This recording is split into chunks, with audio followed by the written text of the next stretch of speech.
When I first moved into the neighborhood, I had a feeling it would be peaceful. The streets were lined with neatly trimmed hedges, families rode bikes in the evenings, and the houses all looked well kept. It seemed like the perfect place to settle in, at least until the day I met her. The doorbell rang only a few hours after I finished unpacking my last box. Standing on my porch was a woman in her late 40s, dressed in an immaculately pressed blouse with a clipboard in her hand. She introduced herself with a proud smile. "I'm Karen, president of the Homeowners Association."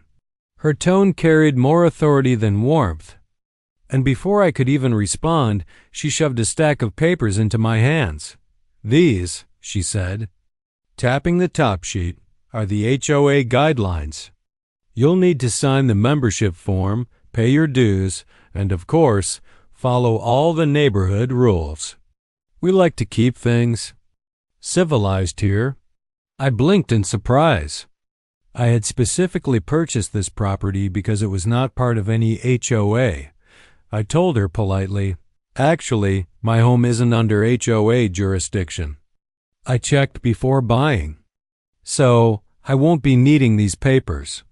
Her smile immediately twisted into a frown as if I had committed some crime. "Oh, everyone here is part of the HOA.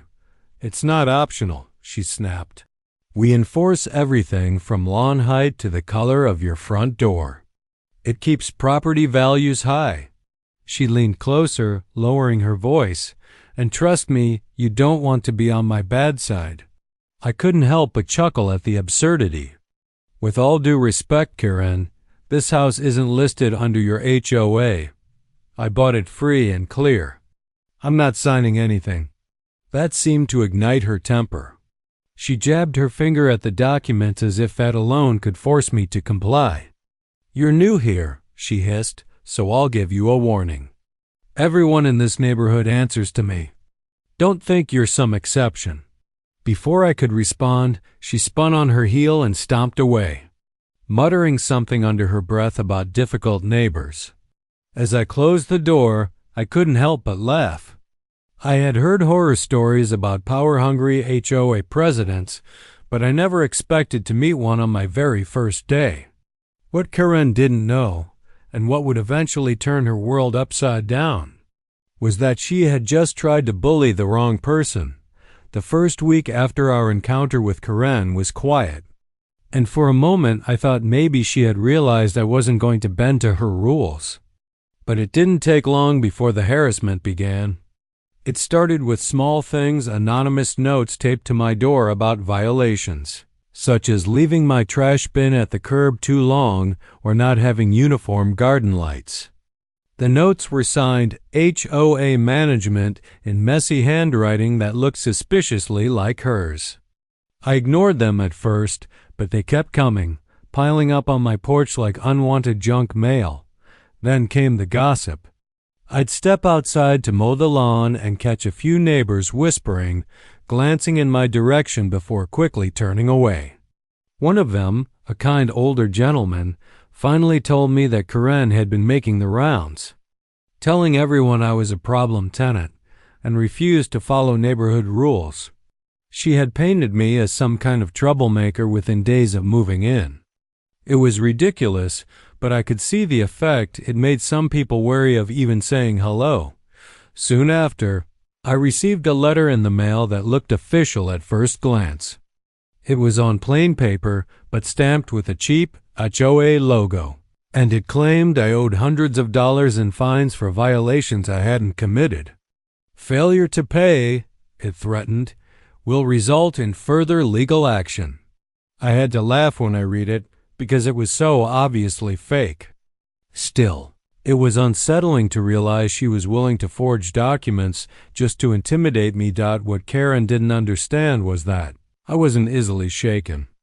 Instead of reacting, I started documenting everything, every note, every forged letter, every whispered rumor that made its way back to me.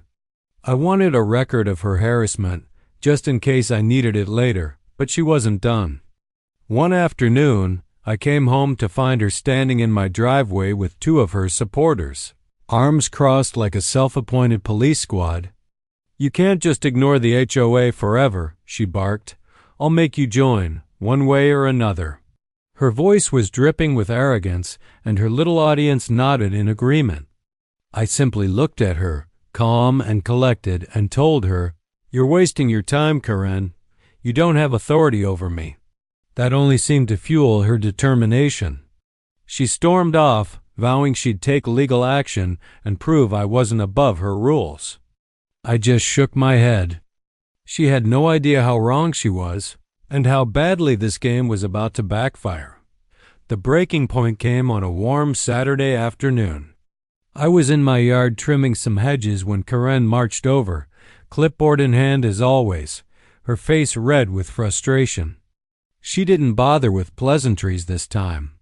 "I'm done asking nicely," she shouted, loud enough for the neighbors across the street to peek out their windows. "You're ruining the harmony of this neighborhood. People like you think you're above the rules, but I'll show you, you're not." Her voice trembled with self-righteous fury. I set down my trimmers and faced her calmly. By now, I had endured weeks of her antics, her forged letters, her whispered campaigns, her attempts to intimidate me with threats of fines and lawsuits. I had let her play her little game, but it was time to end it. "Karen," I said evenly, "you don't have any authority over me. This property isn't part of your HOA, and no matter how many fake notices you shove in my mailbox, nothing changes that." Her eyes narrowed, and she jabbed her clipboard at me like it was a weapon. "Don't test me. I've been running this neighborhood for 15 years. Everyone here listens to me. If you don't pay your dues, I'll sue you, I'll drag you into court, I cut her off with a smile. "Karen, you might want to think twice about who you're threatening. Because you're not just yelling at a neighbor right now, you're yelling at your landlord." The silence that followed was almost comical. Her jaw dropped, and for once, she had no quick retort. She blinked at me, clearly trying to process what I'd just said. I continued, "That's right. I own this house, the one you live in, and a few others in the neighborhood. Which means all this time, you've been harassing the very person who has the power to decide whether you stay here or not." Her face turned crimson, and she sputtered, That's not possible. You're lying." But I pulled out the folder I had brought from my office, neatly containing the property records with my name listed as the owner of her home. I handed it to her, and she flipped through the documents, her hands trembling as the reality sank in. The bravado drained out of her instantly. She opened her mouth as if to argue, but no words came. For the first time since meeting her, Karen was completely speechless. And I have to admit, it was deeply satisfying to watch her realize just how badly she had overplayed her hand. Karen didn't show her face for a few days after our confrontation. The neighborhood felt quieter, calmer, almost as if her silence had lifted a heavy cloud. But I knew it wouldn't last. Sure enough, she appeared again one evening, this time without her clipboard, without her fake confidence, just a woman grasping at the scraps of power she thought she had. She knocked on my door, her tone noticeably softer when she spoke. "Listen," she began, "there's been a misunderstanding. Maybe we got off on the wrong foot." I almost laughed at the sudden change in her attitude. This was the same woman who had paraded through the neighborhood declaring that I was some sort of menace. Now, with the truth laid bare, she was scrambling to save face.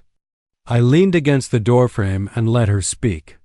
She rambled on about keeping the community together and miscommunications, but I stopped her with a single sentence. "Karen, you crossed the line weeks ago." I reminded her of every note, every forged violation letter, every public attempt to shame me. Her eyes darted nervously as I listed it all out, as if she suddenly realized just how much trouble she could be in. Then I gave her the choice. Either leave me alone and stop this nonsense, or face the reality that when her lease renewal came up, she might find herself searching for a new place to live. That struck her. She went pale, nodded stiffly, and muttered, "Understood." There was no more fire in her voice, no smug authority. She turned and walked away, and for the first time since I moved in, I felt like peace had finally been restored.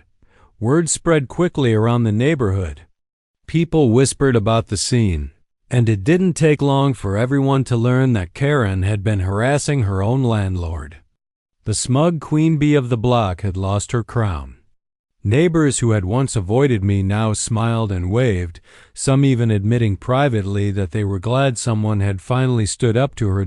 As for Karen, she kept her distance from that day on. No more notes, no more threats, no more clipboard patrols. She stayed in her lane, and I enjoyed the quiet I had wanted all along. In the end, it wasn't arguments or shouting matches that ended her reign. It was the truth, plain and simple. And it was a truth she would never live down.